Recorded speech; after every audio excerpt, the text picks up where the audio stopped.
We genuinely are trying to figure out how we can go back in time. Our kids say it all the time. It would be so nice to have grown up when you guys did because it was so much easier and simpler. And it was because we didn't have a phone. Hi, and welcome to Girls Gone Gritty. We are bringing it on in Bring It On Studios today. And I am next to my golden co-host, Very Jen golden. Berenius, whose birthday we just celebrated. We went into the city and we saw The Outsiders, and it was spectacular, which is why we are in our Stay Gold sweatshirts today. Stay Gold is going to be very relevant with regards to our topic today. Now, there's no boundaries and lots of innocence and a lot of things that we're going to get to. Gold has so many nuanced things about it in this performance. What an amazing cast. But let's talk about this for a second, because I've read the book when I was a kid, and there was a bunch of kids in this theater, which was awesome. And their reactions when Soda Pop took off his shirt, which is Rob Lowe's character in the movie. Oh, yeah. The whole place did a collective gasp, Oh. which was so funny. Witness. And it was real. Foul language appropriately used by the greasers. Mhm. You've got the jocks and the Richie Rich crew. And then you've got kids that weren't blessed with a silver spoon in their mouth. Grew up And on the wrong side of the tracks, proverbially. and would have been just as gifted as the Soch group because they had parents, money, and everything went right for them. You have one of the main characters who would have been Patrick Swayze in the actual Outsiders. They lost their parents, and he had to suddenly become the grown-up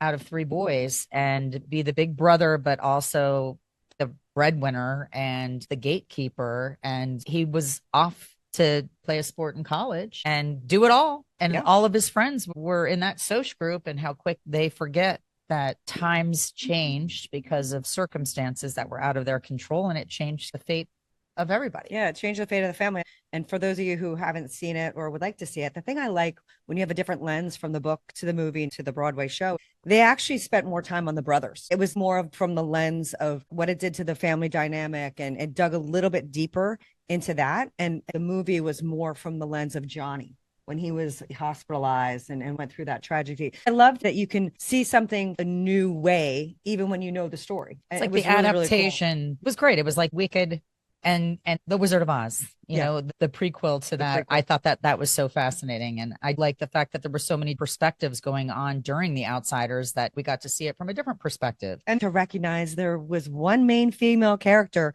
and her name is Cherry. Let's talk about that just for a second. It was a light bulb moment that I had never put together before.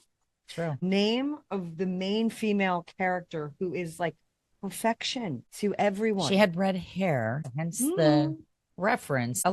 There's other things that were being referenced there as well. I think so. That's when a lot of laughing was happening in the crowd because there were school buses filled with kids there. Mm-hmm. And it is a rite of passage. It's a mandatory read. I feel like it was in 7th grade, and my oldest daughter formed like a group, and they gave each other nicknames, and it became a thing, and it's generational. It doesn't ever get old. It's Romeo and Juliet. Yes. It's Tale just as old as time. It It's- really it truly is. is a tale as old as time. Haves and the have-nots, and the similarities that we all have as with family. In the show, they talked about how Cherry's family wasn't perfect, even though it seemed perfect. Like they did some nice, Yes. interesting things to make it feel more real in the differences that. Yeah, she don't was set like, us "Oh, I bet apart. you look at me and think I have it all." And she's like, "I have just as many problems, only different." Yeah, and we all have problems, but we have to understand one another.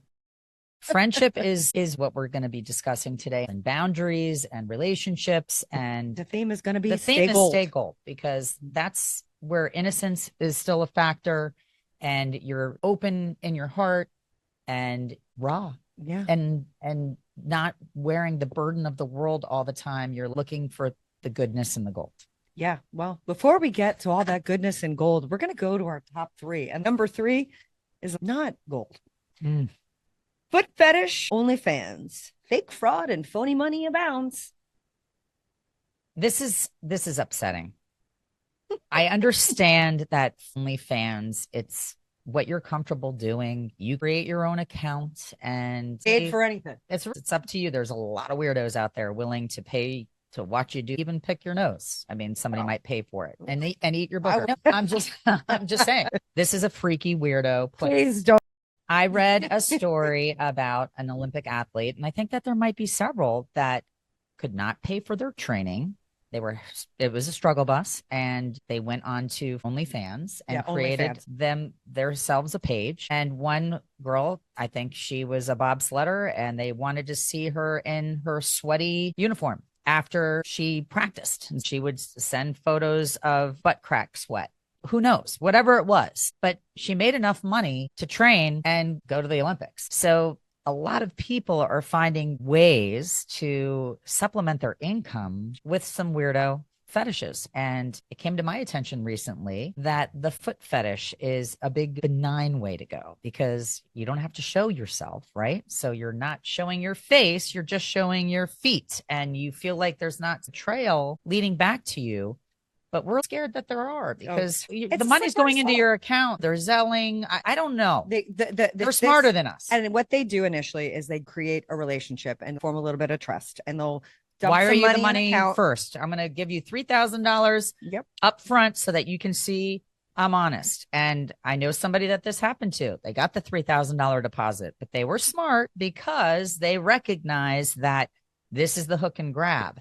And some people think, oh my gosh, I've got it. I'm going to go buy whatever. And the bank comes backwards and says that was a fraudulent check. Now you're responsible for the original deposit. Which again, not to belabor this conversation too much, but think about the fact that people can reach and grab into your account. They can take in and take out.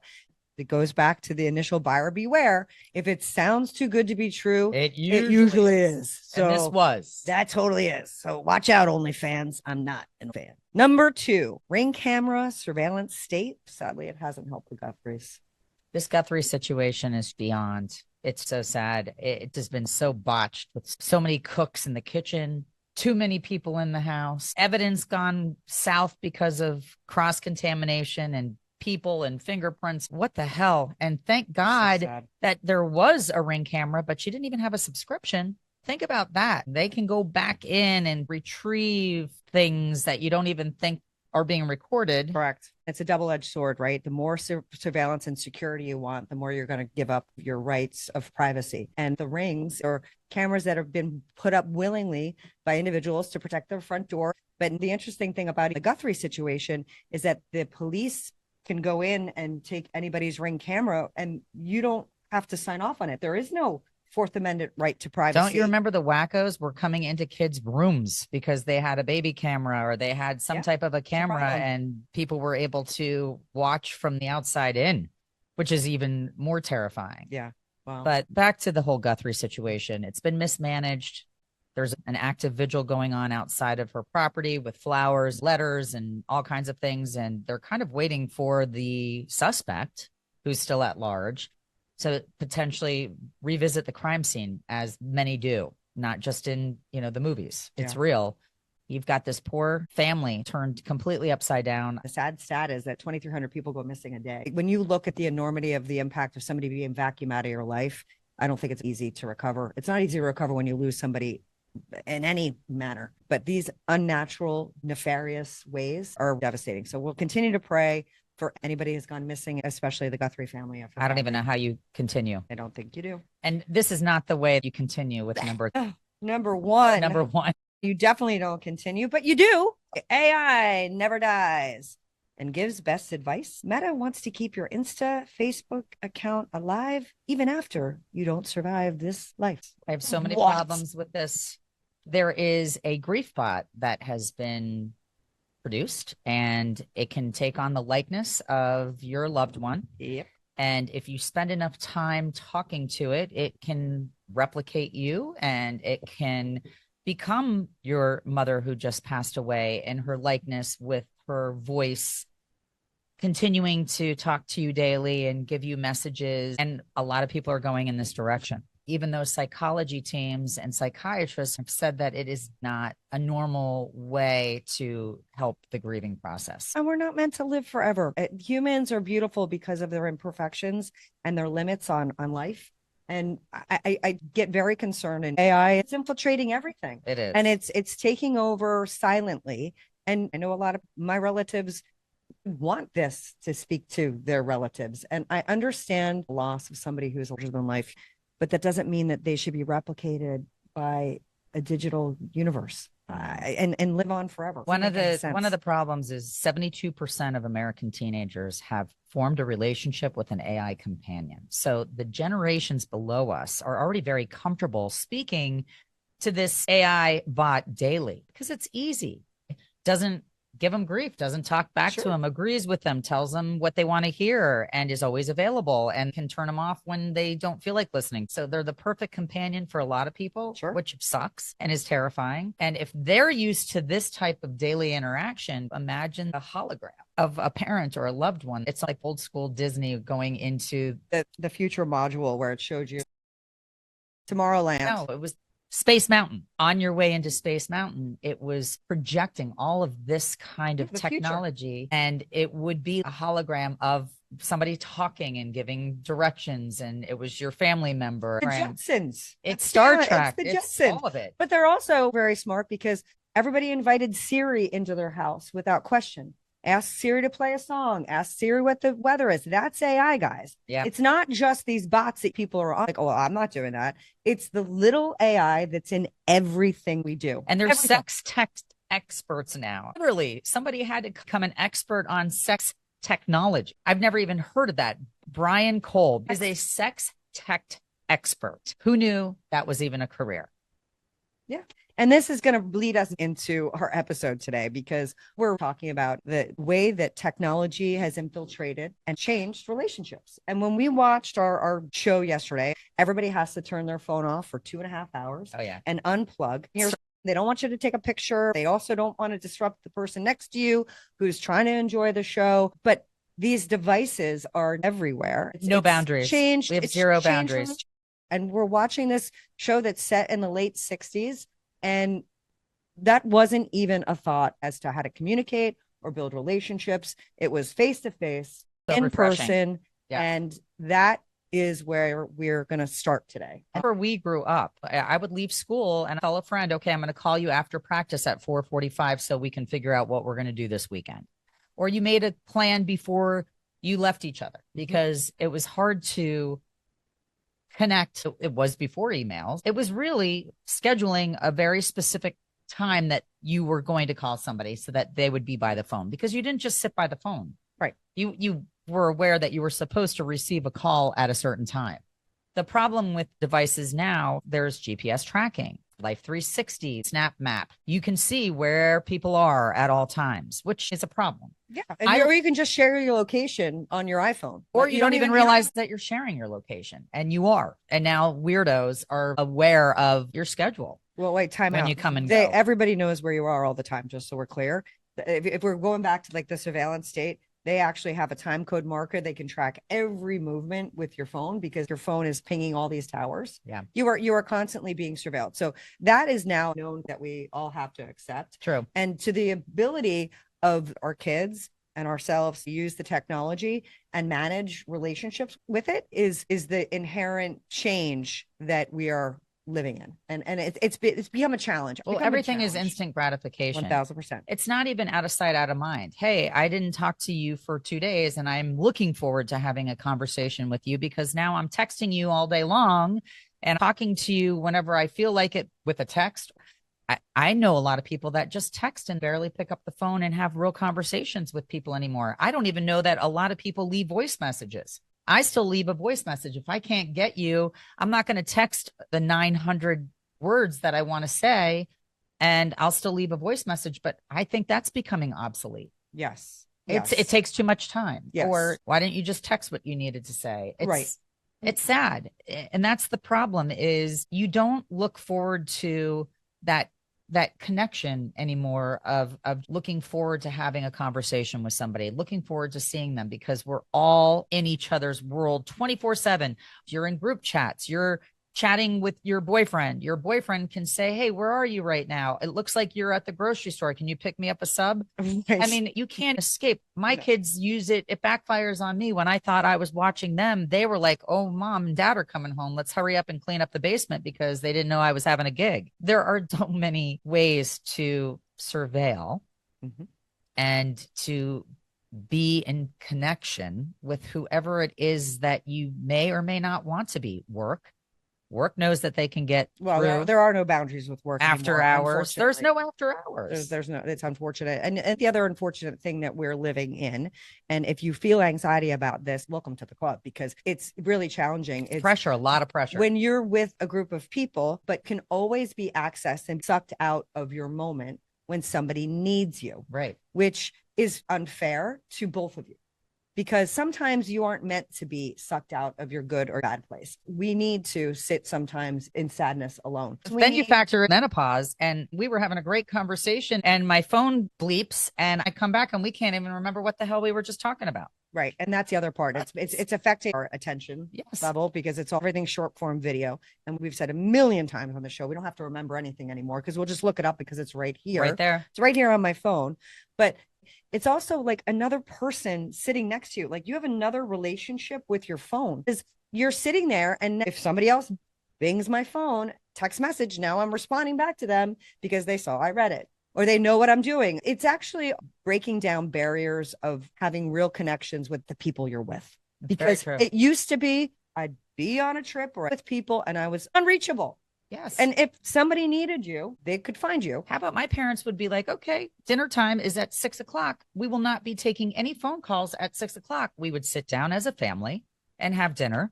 And if the phone rang, I was not allowed to answer it, not even for a second. And I would tell people we're eating dinner at 6, so call sometime after 7. Right. Because it wasn't allowed. You didn't call. You didn't call during dinner time ever. It was like 5 to 7. Right. When you knew the family, that was kind of, it was a sacred space. And those sacred spaces have been eroded.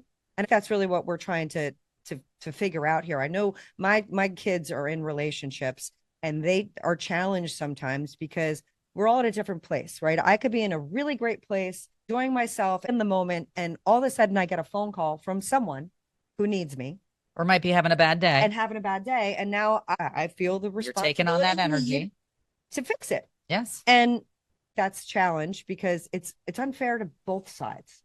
I couldn't imagine if I had a phone on me 24/7 when I was growing up or dating. We're so accessible. It's crazy. You can be pinged in 1 second and you're accessible. You're at everybody's fingertips. Yeah. And that is what's not fair, because to be present, you have to turn the device off. Yes. It has to be out of sight, out of mind. You can't see it. You can't hear it. You can't see it light up your purse because you know you're missing something. And then you have weirdo FOMO, or shoot, are my kids okay? Does my husband need There's me? always a reason.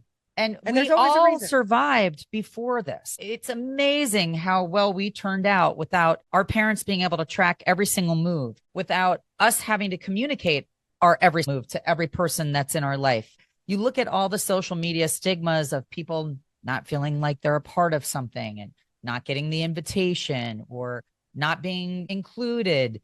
That all became so visual because of this device. You can't escape it. Yeah. And trying to set some boundaries is the challenge, because I'm trying to get the phone out of my bedroom. It's not just our kids. But now it's my us. kid's in Japan. Right. And again, there's always a reason. There's always a justification. I've got a kid in Australia, and we are equally having major problems because what we're choosing to do with Girls Gone Gritty puts us with technology and a device in our hands all the time, because we're trying to create fans by Instagram posts and Facebook and TikTok. And we're getting sucked into utilizing all these toxic, poisonous things because it's how we're going to grow our brand. So we're conflicted daily. And it's also an acknowledgement of this is the universe we're in. Like, and we don't want to be asleep and get lost in the shuffle and have life just go speeding by. And now we're over here. You have to keep up with the times. You don't have to get mowed over by the times. Again, it's taken over so quickly, right? It's something that we've not been educated on how to handle it. When you give somebody a car, or you teach somebody how to cook on the stove, you go through the motions. We hand all of us these phones. There is no manual on how to operate it. There's no code of conduct. It's free and open. And back to what we said about the OnlyFans page, it is a wild, wild west when you start to open up these apps and these tech platforms that allow you to do anything that you want at any time of the day. And now you've got this phone that's also a camera, that's also a video recorder, that is just everything. And it's a listening device. It's a listening device. because as we're talking about Stay Gold, the first thing when I pull up my phone is Stay Gold, not the song by Stevie Wonder, not the movie. It's the show OnlyFans, the show we just saw. Yeah. Like, it knows what I did. Right. My phone knows. I feel badly for the kids when you tried to get somebody and they didn't answer you, but you just saw that they posted something, or you saw that they read your text, but they didn't answer, they didn't respond back. So now you vacillate in your head and you don't know what that person's doing. They might be like trying to quickly shoot a text off or look at it, but they might be in a meeting. We don't have any of that allowance that we give people, any credence to say, actually, what I'm doing right now is really important. I'm having a conversation with one of my best friends. I know you see, I read the text and I posted a video 5 minutes ago, but the conversation just changed. You didn't know that because you weren't here. And I don't like where it says read, where sometimes you don't even know that that is on. So when you look at a text, it will say after you've looked at it, read. And sometimes I'll be like, oh, well, you just read it. Why didn't you? So it's make sure you turn that off. It makes you mental. I don't know why that's on. It makes you mental. It does. And sometimes you're right. I am driving, or at that moment, I don't feel like responding because I'm trying to be present. But then you feel like you have to constantly come up with excuses and justifications on why you didn't communicate, or why you didn't call back, or why didn't you tell me you were going there? And it's all this nonsense because we know too much. Yes. And we are in this boundaryless vortex, and we're all waves to our phones, and we can't escape it because we need them. We don't have a solution except for going back to the way that we were raised and recognizing that if you stay present and you're in the moment, like we were yesterday during this show, it felt so good to get out of our head. It felt so good not to have this device trying to magnetize me over to it. Right. I was free in my brain. I was absorbing the art that I was watching. I was captivated by it. I was listening to every word that came out of the actors' mouths. I was interpreting the music at the same time with all the visuals that were so creative. And it was wonderful to not be pulled away by this freaking crazy magnet. I think that setting those boundaries and time for yourself to say, listen, I'm not available. I'm going to turn my phone off, or I'm going to take a digital detox. The Sephardic Jewish community, their phones are not allowed, no technology for Friday night into Saturday. Almost as what we used to do with church on Sunday, and there would be no sports scheduled. And that eroded. It used to be you couldn't have sports after Sunday. But my point of that is that we need to take back some of that. I would love to do a digital detox and say, I'm not going to be on my phone all day on Sunday because my brain needs a break. However, the problem is this is the way you schedule your fun on Sunday.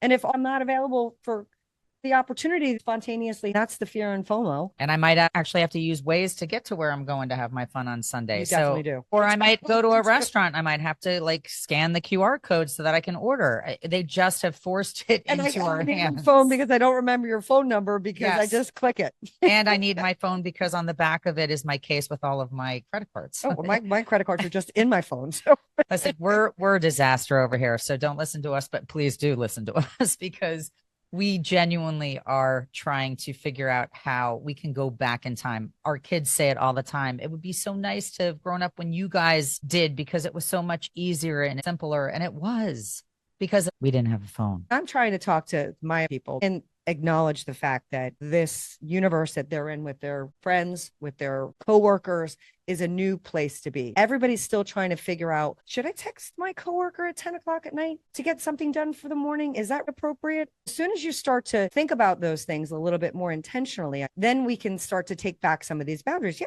I can wait till tomorrow morning. I don't have to suck this person out of their evening with their family. That takes personal discipline. Correct. And it's up to each person to have some common sense when they're reaching out and communicating with somebody. And have a discussion about it. That's where we always come back to. It's very hard. Communicate what your expectations are and try and come to an understanding of what I expect as a mother and a son, daughter, spouse, When I want to hear coworker. back from one of my kids, I want to hear back from them right away. It's not like, hey, I'm floating out a text to Mackenzie in Australia, and then she doesn't hit me for 24 hours. Now I'm worried because we're so reliant on being able to communicate and get in touch with somebody in a moment's notice. It's a double-edged sword. It is. It's convenient, which is why we gravitate to it.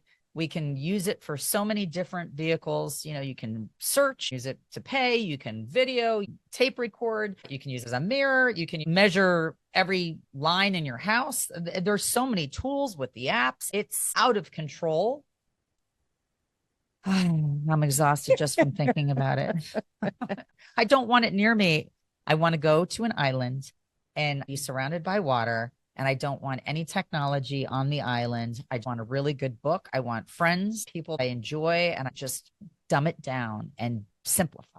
I couldn't agree more. I have friends that will not allow their child to be put on the internet. No photos of their kid on social media for fear of them stealing their identity when they're young.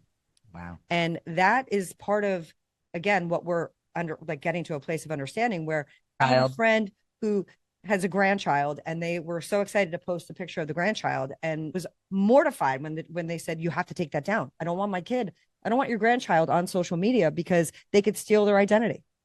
It's so terrifying. I see these younger moms that post first day of school, 2 weeks old, laying in the bassinet with a little sign. And they're basically putting a whole timeline of this child, this kid's life thus far.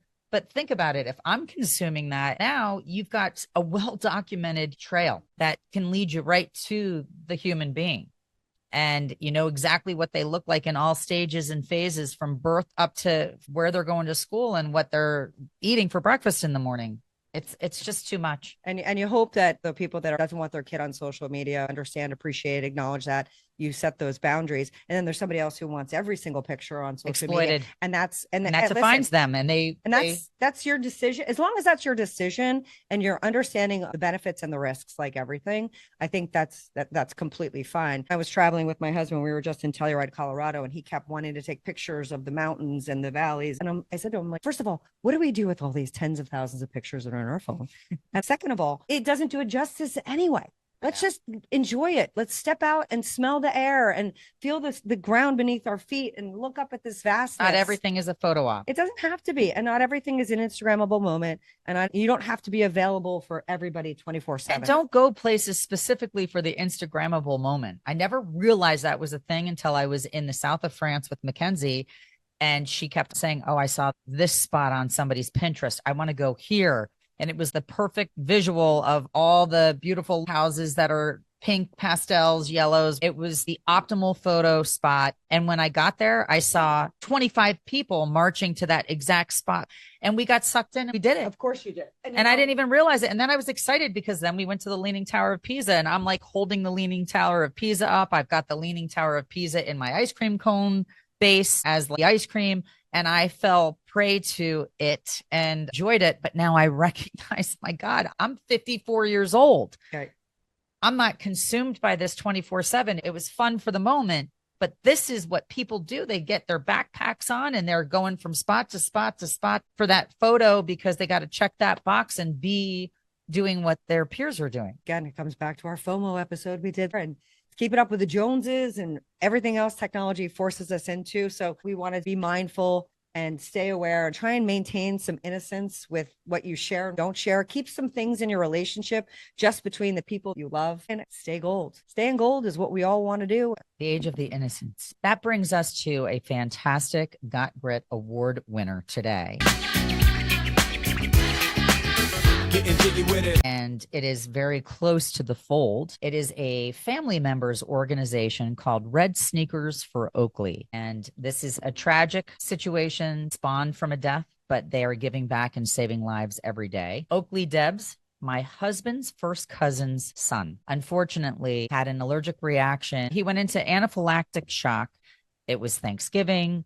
It was a huge family moment. They were all together in Maine, having a wonderful time being together, playing sports, trampolining. Everybody brings something to the table so that the kitchen is chock full of goodies. And unfortunately, he ate something that had a nut paste or a nut extract. because he was starving and saw the delicious coffee cake. Oakley had a terrible asthmatic reaction a week before Thanksgiving that put him in the hospital.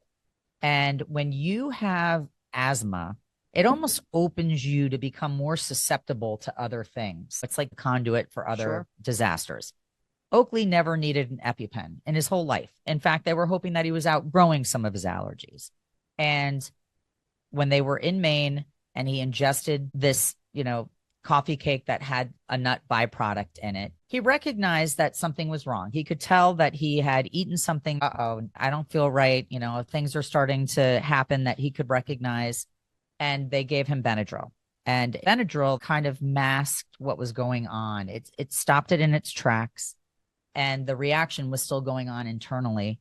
And when he went to sleep, he felt better because the Benadryl made him able to breathe better. He did vomit at one point. So his mother thought that whatever is bothering him, he got it out of his system. He's much calmer. He feels better. And he went to bed. And that's when havoc was taking place in his body. He woke up and it was a tumultuous situation where he was vomiting profusely. His breathing became a problem. It took 15 minutes to get EMTs to the house. No one had EpiPens. It was just a situation that became the worst case scenario.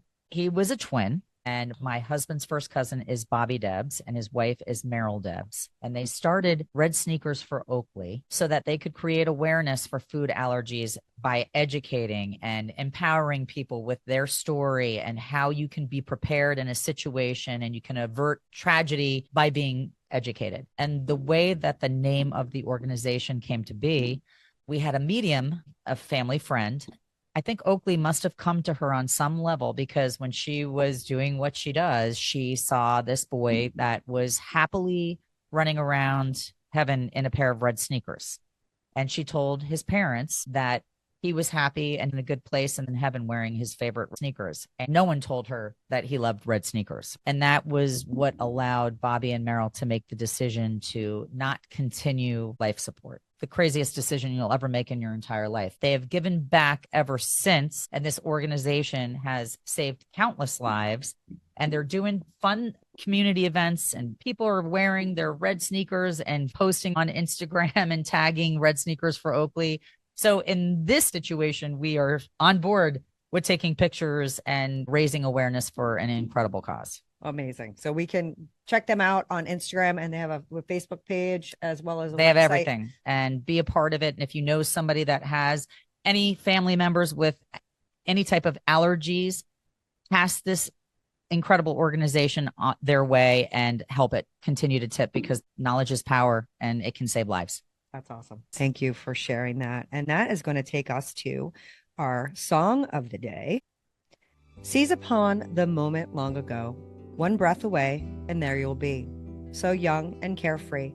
Again, you will see that time and place so gold. Steal away into that way back when you thought that all would last forever. But like the weather, nothing can ever, and in time, stay gold. Love it. Stevie baby. And it's funny, as I said, when I had my phone, it's pulling up everything related to Stay Gold and the show. And that lyric I had to search up in different ways because I couldn't find it, because it kept giving me the lyrics for the Outsiders. Wow. So, Stevie Wonder. The original Stay Gold. Help your kids. Help people that still have innocence in their lives stay present for the goodness, and plug in and unplug. That's what they need to do, is plug in and be present and unplug their devices so that they can stay gold. And try your best in recognizing that nothing is perfect, and be more aware and have that presence of mind so that you can think about how you were as a kid and give some of that childlike nature back to your kids so they can get back outside and play. And listen, our kids are going to have kids. So if we groom our kids now, they can make a different impact and footprint on their kids. It's got to start somewhere. Start right now with what you can do inside of you and your house. Thank you for tuning in. Peace out. See you Thursday.